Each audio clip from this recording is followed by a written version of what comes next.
Susan, and I'm going to be reading Chapter 13 from Amelia Bedelia Means Business by Herman, Parish. In Chapter 12, there was a parade for children with bicycles who were decorating their bikes. Amelia Bedelia was making some delicious lemon tarts, and the day before the bicycle parade, she was in the park with several dogs, and she shared her lemon tarts with the dogs, and the dogs absolutely loved the tarts. She brought a bunch of tarts with her in the parade and decorated herself as a lemon tart. The dogs smelled the tarts, and they saw her costume, and they went wildly racing after her. And there was a lot of crashing and running around and all sorts of chaos in the parade. At the end of the parade, Amelia Bedelia got in Wild Bill's car, and he pulled out to leave, and he backed into Amelia Bedelia's beloved bike and crunched it. Let's see what happens in Chapter 13. If you've ever wondered what utter chaos and confusion, mass mayhem, and perfect pandemonium would look like, well, this was it. Barking dogs darted back and forth, and kids on bikes swerved around one another and around pets of all shapes and sizes. The crowd clapped and cheers, and cars honked their horns. The policeman blew his whistle. You might say in the spirit of individuality. The mayor managed to make his way to the grandstand. This was here where, on every special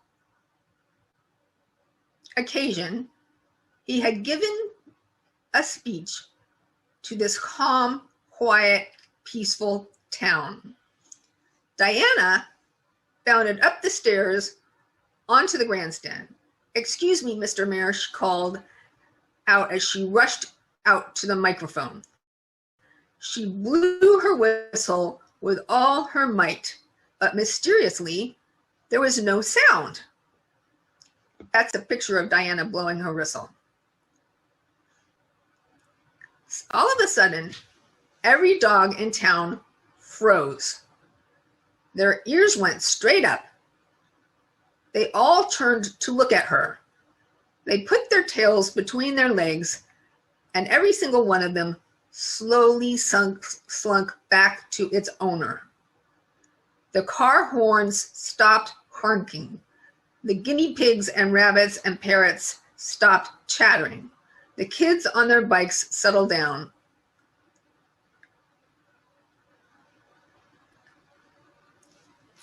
Everyone was quiet, except for the policeman. He kept blowing his whistle over and over again. The mayor tapped on the microphone, then said, "Officer O'Brien?" "Shh. Shh." At last, a perfect silence descended upon the entire town. Everyone moved closer to the grandstand to hear what the mayor had to say. The mayor cleared his throat. "I'm not sure what happened here today," he said, "but it looks like one person is responsible. Would Amelia Bedelia please come up here?" When Amelia Bedelia heard the mayor say her name, she wanted to climb into the glove compartment and curl up into a little ball, but she didn't. Wild Bill opened the car for her and walked beside her to the grandstand. "If it's any consolation," he whispered gruffly as they walked along, "you make one mean lemon tart, little lady." "I didn't make it to be mean," said Amelia Bedelia. "I made it to apologize." "Apology accepted," said Wild Bill. Amelia Bedelia wasn't sure what to do. If her tarts had caused this, she was to blame. What if the mayor had made her pay to clean up the mess? Because there certainly was a big mess.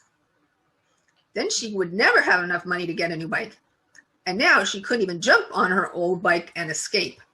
Her bike, her first sweet, wonderful, one and only bike, was flatter than a chocolate brownie pancake. She was too tired to escape anyway. Besides, it's tough to blend in with a giant lemon stuck on your head. Her parents met her at the steps to the grandstand. Her dad gave her a thumbs up. Her mom took off her big lemon helmet. Amelia Bedelia trudged up the stairs to meet the mayor and her doom. The mayor shook her parents' hands. Then he brought Amelia Bedelia forward to stand next to him at the microphone. I was born and raised here, he said, so I can safely say that this town has seen more excitement in the past 15 minutes than it has in the past 50 years. As your mayor, I want to say that is a good thing. When it comes to excitement, Amelia Bedelia means business. People in the crowd began to nod their heads in agreement. Amelia Bedelia could hear kids from school screaming and hollering and whistling. She could see Suzanne smiling and Joy and Holly and Clay laughing and smiling together. Everyone knew that they would talk about this day for years to come. Then Wild Bill stepped forward to the microphone with his hat in his hand.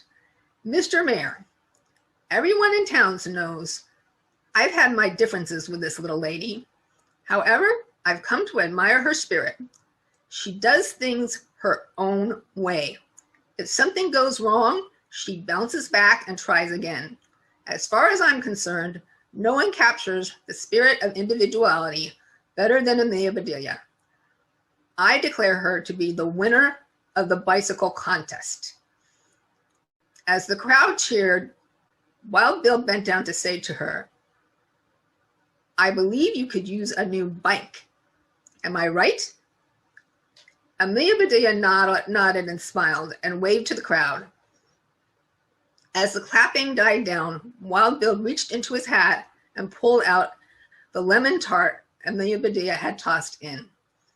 Best of all, he said, everyone in town should know that Amelia Bedelia makes one tasty lemon tart.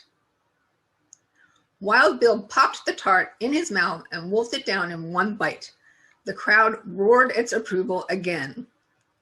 Amelia Bedelia looked over at her mom and dad and could only mouth the word thanks because of all the cheering. That is the end of chapter 13. I hope you enjoyed it.